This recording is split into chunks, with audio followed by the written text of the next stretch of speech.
भोपाल में परशुराम जयंती पर लव जिहादियों पर जमकर बरसे भोपाल सांसद आलोक शर्मा। आलोक शर्मा ने कहा कि रईस मियां हो चाहे छोटे मियां हो, हिंदू बेटी का धर्मांतरण करना भूल जाएगा।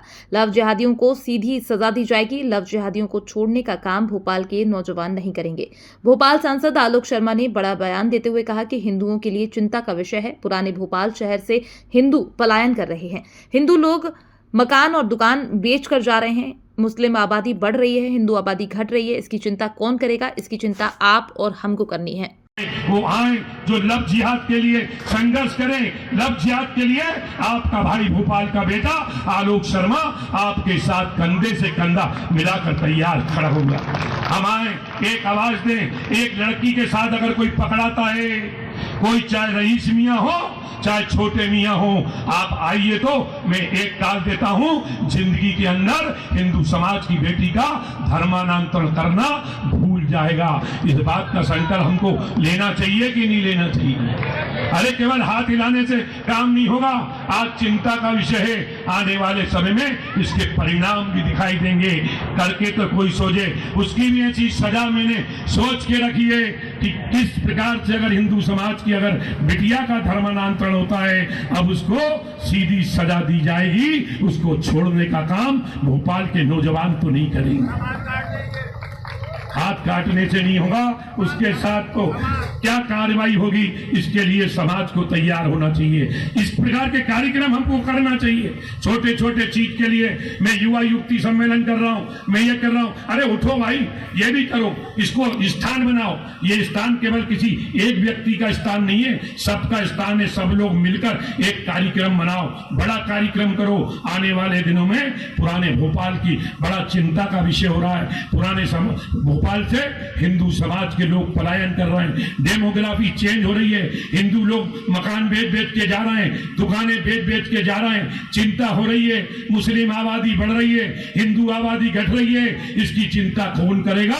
इसकी चिंता आप हमको करना पड़ेगी। केवल आलोचना से कुछ नहीं होगा। करो, कितनी आलोचना कर रहे हो 25 साल से? क्या कर लोगे आलोचना करके? 50 साल के हो गए और कर लो 10-5 साल निकल जाओगे, राम नाम सत्य हो जाएगी। क्या हो क्या रहा है उससे? अरे काम करो, एकजुट हो, सब लोग मिलजुल कर। और हम लोग मिलकर हमने तय किया है 5 जून का दिन भोपाल का ऐतिहासिक दिन होने वाला है कि बागेश्वर धाम धीरेन्द्र शास्त्री पुराने भोपाल के हिंदुओं का पलायन रोकने के लिए इकबाल मैदान से आवाज को गुंजायमान करने के लिए आ रहे हैं। अरे उसमें आओगे कि नहीं आओगे? अरे आओगे नहीं आओगे?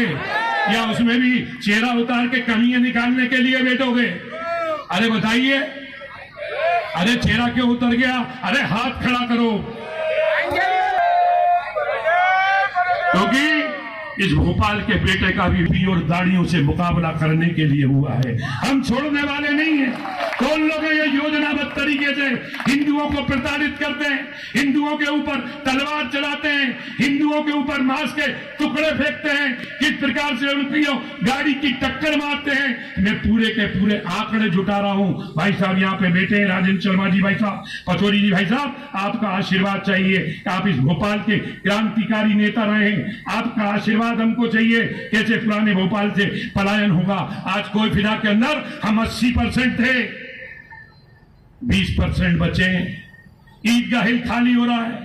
चौक बाजार के अंदर हम 45,000 थे, केवल 3,200 बचे हुए हैं। हम अध्ययन कर रहे हैं हनुमानगंज थाने के अपराध रिकॉर्ड का। मीडिया आता ही नहीं है। मीडिया तो टीटी नगर के नीचे जाता ही नहीं है, अधिकारी आते ही नहीं है। केवल हमारा समाज आज से सुधार करे।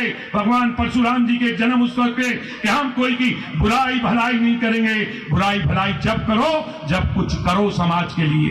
बुराई भलाई जब करो जब समाज के प्रति हमारा समर्पण हो। बड़ी लड़ाई लड़ना है, ये छोटी मोटी लड़ाई लड़ने की वो नहीं है। इसलिए भोपाल के अंदर आने वाले 5 जून को हम सामाजिक समरसता का बड़ा कार्यक्रम भी धीरेन्द्र शास्त्री जी के नेतृत्व में करना चाहते हैं। और मैं तो चाहता हूं एक कार्यक्रम तो हमारा गुफा मंदिर के ऊपर बने।